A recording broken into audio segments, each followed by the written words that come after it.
In this video, we're going to show you in a little bit more detail the third scale or the miniatures that we use in pattern making.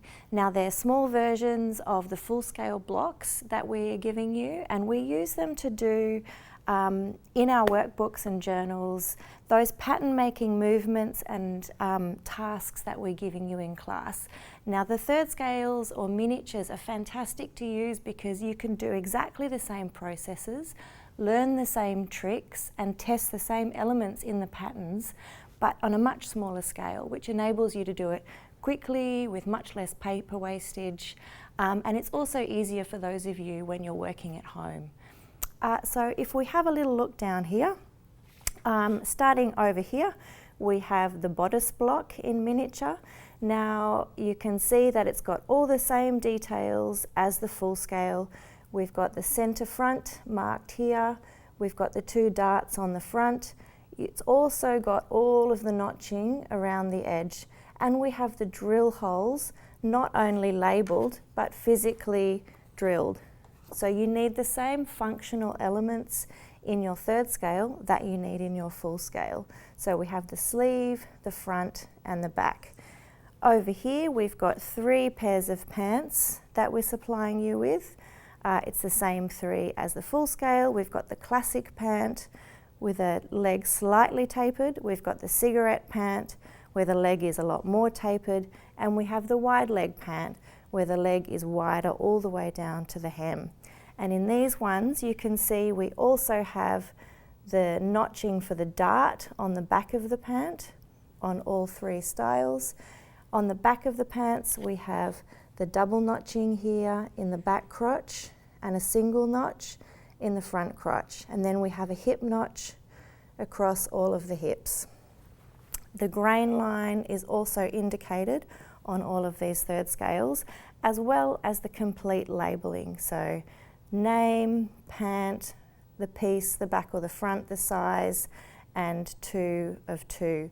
Also you need to indicate, which I don't have on all of mine, but you need to indicate on yours no seam allowance and no hem allowance.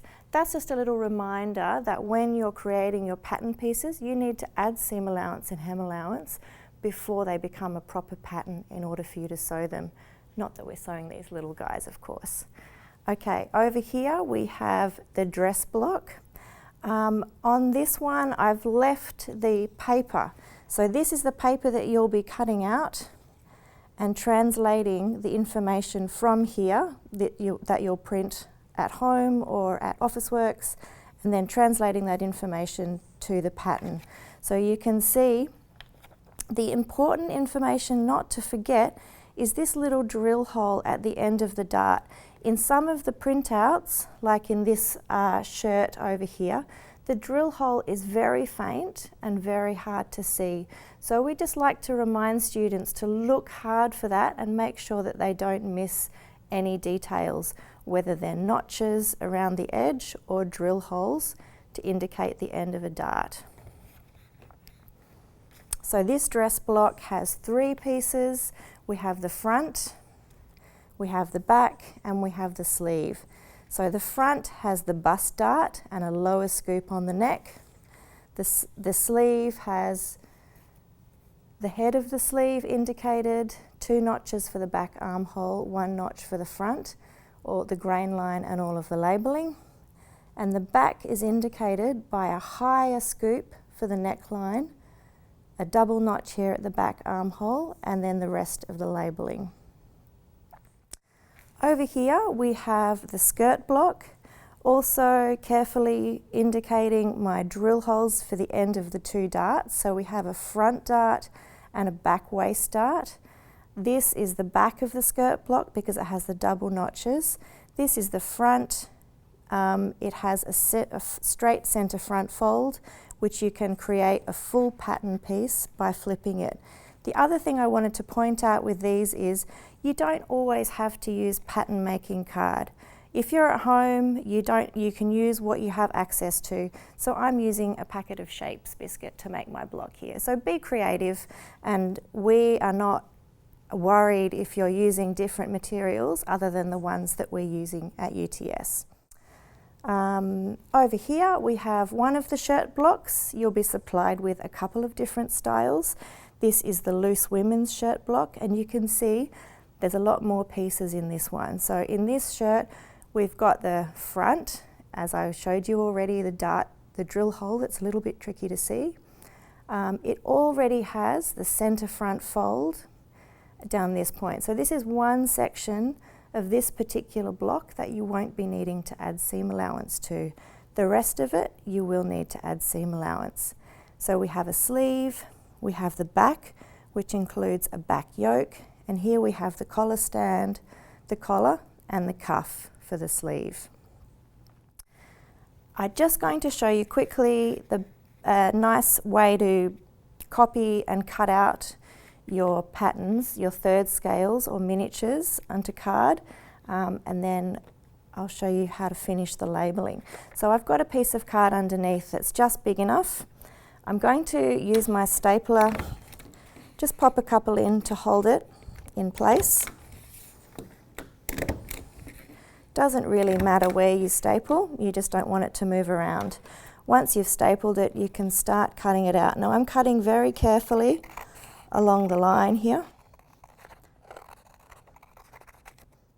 along the hem and up the other side. So I'm very careful not to change the shape of the top of the dart, and particularly not of the waist. So once you've cut this out, the first thing that you'll be doing is the notching. Now the notches are teeny, teeny, teeny, tiny, so they're really easy to miss, so you need to look carefully. So there's a little notch here on the hip. I'm just using about halfway along the notcher. They don't need to be huge notches, just big enough for you to see them. Flip it around and we have another couple of notches on the inside leg. There's one here underneath the word stretch. And there's a double notches on the back crotch, and very importantly these notches up here in the waist to indicate the dart. Now the drill hole is here. This one's quite easy to see, so you use your stiletto or an awl to poke a hole right through there so that that's marked on the other side. Now I need to transfer the grain line before I take the staples off. And you can do that two ways. One is to just mark the end of the grain line with your stiletto like this. And then you can connect the dots after you take the paper off, or you can use your tracing wheel along sections of it. Either way is fine. Once you're confident you've got all of your markings, you'll use a stiletto or an awl to pick off the staples.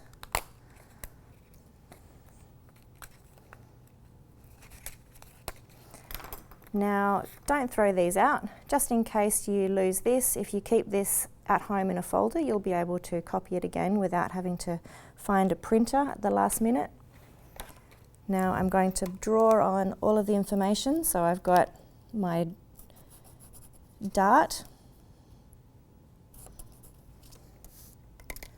my grain line,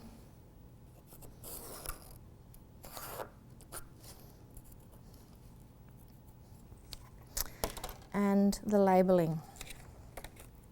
So the labelling will be your name. This is the classic pant block. This is the back. We're not putting cutting instructions on this one because we're not actually going to cut them out in fabric. So we need to say size 10, no seam allowance, SA, no hem allowance, as a reminder. And this is one of 2 pattern pieces. Then you repeat the process for the front leg. Just a little note about the blocks when you're printing them off.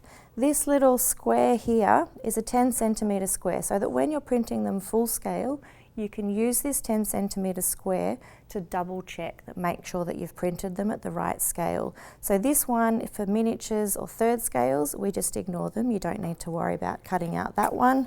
It's not part of the pattern. Also a note about when we interchange between the terms miniature and third scale. So traditionally the third scale is literally that, it's a third of the size of the scale of full scale. Sometimes the third scales don't fit on an A4 page like these pants, so we've shrunk them a little bit more. So technically they might not be third scale, they're just miniatures. On the whole, this does not matter. It doesn't matter exactly what the scale is, as long as it's small enough for you to use, but big enough for you to be able to see what you're doing with those pattern manipulations.